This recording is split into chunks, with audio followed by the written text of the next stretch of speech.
Being born as a woman, I stepped into a society that would discourage me from ever becoming an engineer, an astronaut, things that I dreamed of becoming. The biggest assumption that the opposition team is trying to make us today is that financial incentive would be not worthy for them because it would be a privilege to the other sex. Get this, because the moment they receive a birth certificate that they are a sex, they are receiving this underprivilege in which, in fact, in the society nowadays, the other sex is being given with the privilege that the other sex is not currently having. The fact that if they have wanted to go with the easy way, they could have chosen the career path that was easy for them. But why have they chosen a career path like this? Because of passion, right? The second speaker came here to us and say, with financial incentive, they would not be passionate enough and everyone would be accepted. Therefore, they want to progress in that career path. But ladies and gentlemen, by being born at the first place with being underprivileged, they would have known that by choosing that career path, they have to try more than others, and that by that, we are saying that the financial incentive is worthy because it is giving them the privilege that they have lost by being that sex.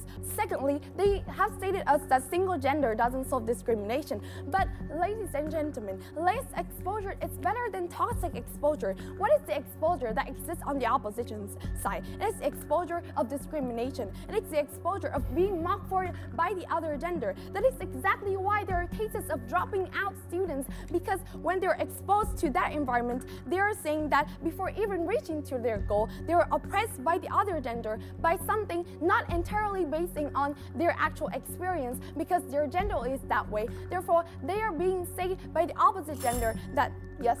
Firstly, we believe that the exposure, our policy is exposing them to media outlets, films, music, advertisement, and we will reform the education system, including textbook, to represent the females and both sexes more fairly. The problem that has existed for thousands of years, in which I believe that your policy wouldn't be strong enough to prove, to go against, is that discrimination has been applied to the job application system. That is why the fact that education young generations wouldn't mean a problem, because the problem exists in the first start with the minority group, is that they didn't even have the chance to prove themselves in the first start, didn't even have the chance to apply for the study because they're oppressed by the public, because people only change the discrimination if they can see that the opposite sex is doing equally as well, because they can see that by our policy, they finally have the chance to prove themselves. And that is exactly why our policy will be the only thing to work, because by only then they will have the chance to actually prove themselves that they can do as well. So in this debate, there are two clashes that we need to consider. Which side better regains the rights of the minority group, and which side has a more progressive society and ideology? The rose-colored glasses growth, where the opposition team is trying to bring us, is that we can change this ideology immediately without showing them that women or men can do equally as well in those domains. And that is the aftermath that can only be achieved by our policy. Again, to the first clash, which side better regains the right of the minority group? Because being born as a woman, standing here, I am receiving the underprivileges that I am not supposed to receive, that I'm being judged on for being a woman, and by the government giving me an incentive to actually have the chance to prove what I'm capable of to the society. By only then am I appreciated, by only then gender equality is achieved. Thank you.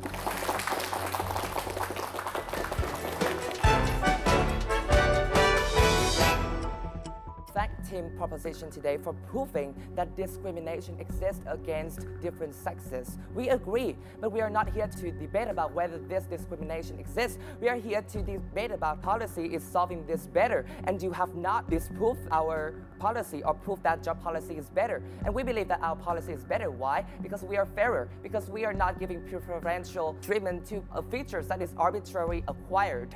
And if we can solve the same problem using an unfair policy and a fair policy, it's better to choose the fairer one. Now, the first clash of this debate is whether which policy works better. Firstly, I would like to recap your line of argumentation. Somehow incentivize these people to tertiary education, and that will push to them having the most fabulous jobs, and that will somehow decrease the narrative and the discrimination in society. Why this wrong? Because firstly, you have not answered how this mechanism works, how you acquire the money that you are going to operate these same-sex schools. And we believe that you will have to withdraw the money from other resources of society, and that is a bad thing.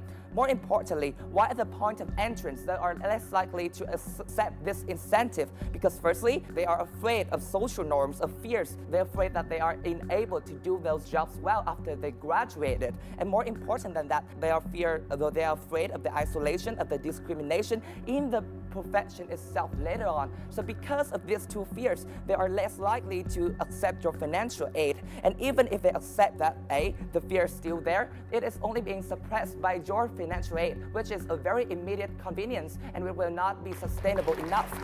And second, others who may enter the profession because they really like it, because they really want to suppress these ideologies, will not be cherished anymore. Because if now you have 10, suddenly you have 1 billion male nurses in the nursing profession, the media would not cover very few instances where actual male nurses make it into the industry because of their own qualifications. So that is why we believe that this works for those who are really doing this for their own merits, for their own desires. Secondly, moreover than that, even if they choose to study this, they will not be guaranteed a job. Why? Because the employers are still biased toward a gender. And if you really can succeed with this policy, then an entire generation of people post from your world will not get the jobs because employers are still biased. They will not get to give you the jobs, right? And if this happens, then if the first generation already fail because they have to push away their real dreams to study this, they will suffer from discrimination elsewhere in society, aside from their school only.